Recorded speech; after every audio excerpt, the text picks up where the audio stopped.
Kenapa disebut setan? Karena dia menjauhkan dari nilai-nilai kebaikan yang ditetapkan oleh Allah Subhanahu wa taala. Paham sampai sini? Saya ingin kita paham dulu teman-teman sekalian, Bapak dan Ibu. Jadi kesimpulannya, setiap ada yang menjauhkan dari kebaikan, maka namanya apa? Ingat baik-baik, ingat namanya apa? Ulangi namanya apa? Jadi ingat, fokus baik-baik. Kalau ada manusia yang menjauhkan dari kebaikan, maka sifatnya apa namanya? Apakah ada manusia yang disebut setan? Ada. Ada. Buka Quran surah ke-6 ayat 112. Quran surah ke-6 ayat 112.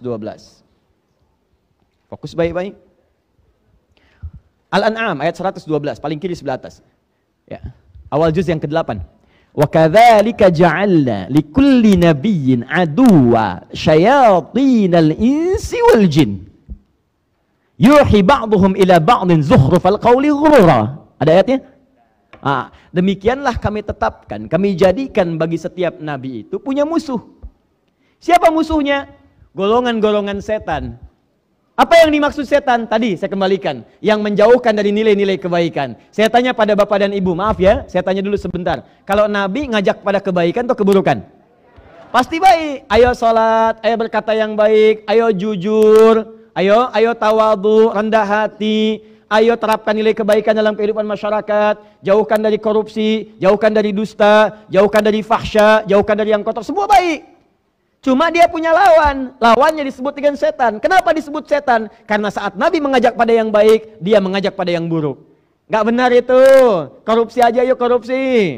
Gak benar itu, bohong aja yuk bohong. Gak benar itu, jorok aja yuk jorok. Ketika para Nabi mengajak pada kebaikan, maka lawannya mengajak kepada keburukan. Lawannya mengajak pada keburukan punya sifat yang melekat dengan nama yang sama, setan. Yang paling bahaya ketika disebutkan setannya disebut syayatinal insi wal jin. Setan dari kalangan manusia. Jadi sifat ini mengajak pada kejelekan ini bukan hanya melekat pada diri iblis yang asalnya jin, tapi juga bisa berpotensi melekat pada manusia. Jadi ada manusia wujudnya manusia, tapi membawa misi-misi setan, yaitu menjauhkan ketaatan dari Allah Subhanahu wa taala. Hati-hati. Dan ini yang paling susah, setan manusia lebih susah menghadapinya dibandingkan dengan setan jin dari kalangan iblis. Paham sampai sini? Pengantarnya paham? Saya cek ibu kalau paham. Saya cek dulu ya. Ibu kalau malam-malam mau tahajud, begitu ibu mau sholat, papa mengatakan, mama gak usah tahajud dulu, sini temani papa nonton bola. Masya Allah. Jadi papa saat itu sedang menjadi, bukan saya yang bilang ya, bukan saya, istri bapak sendiri. Bukan. Papa saat itu sedang menjadi terbisiki oleh jin sehingga seakan-akan mengarahkan fungsi setan. Saya tidak pernah mengatakan papa sedang menjadi setan.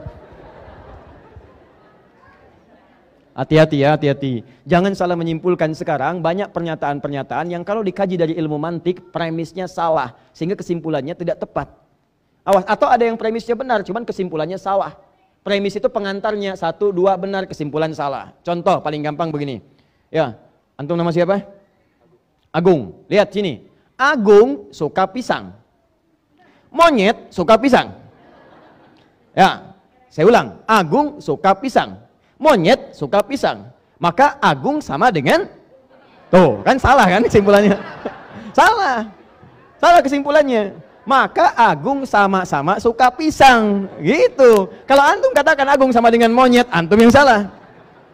Nah, itu banyak, itu kalimat seperti sederhana, tapi sekarang jadi permainan.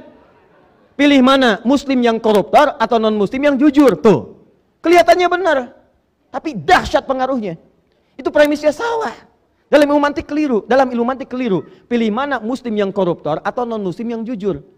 Anda kalau ingin membandingkan dua-duanya mesti apple to apple, bandingkan apel dengan apel. Kalau ingin bandingkan non muslim yang jujur, bandingkan pula dengan muslim yang jujur.